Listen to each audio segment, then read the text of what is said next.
Women and girls with disabilities experience all forms of violence, intersectional discrimination, gender-based violence, harmful practices, and denied sexual reproductive health rights.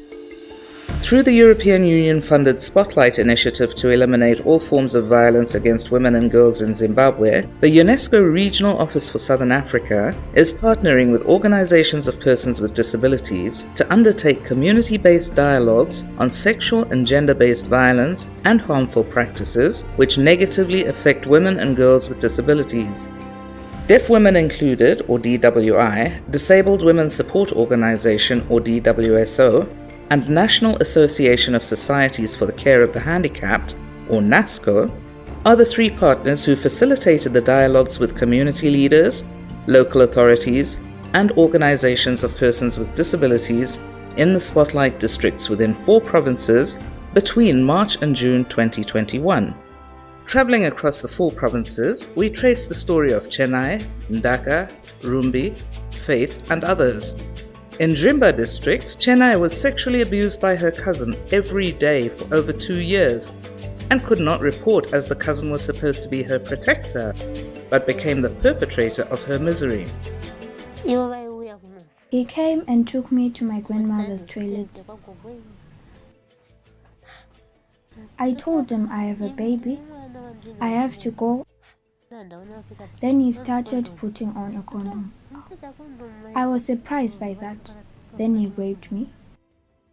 Some people are saying this was planned. Why would they plan to take away a girl's dignity? Ndaka was not born with a disability, but when she became disabled, her father was in denial. However, Ndaka's wedding was the talk of the village after she married her childhood friend and neighbor. Her in-laws did not make it any easier for her, but she knew her rights. They said we don't want this cripple. She's just a wardrobe. When they call you a wardrobe, it means you're useless. Luciana's father would not allow Luciana to get married due to her disability. My father came in the morning and said, "Who is that with you?" "That's my husband," I replied. Then he said, "If he stays here, I'll chop him with an axe." Rumbi is on a wheelchair because her husband beat her up and injured her back, thus paralyzing her. I loved my husband. I didn't tell people that he had beaten me. I told them I had fallen off a cart. Different religions are rooted in practices that are harmful to young women and girls, and the practices have been overlooked by societies.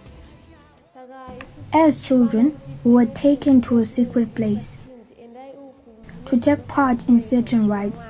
While there, I got impregnated when I was 13 years old.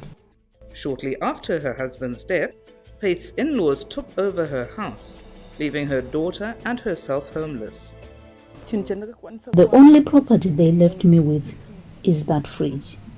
They took everything else, even the car was taken.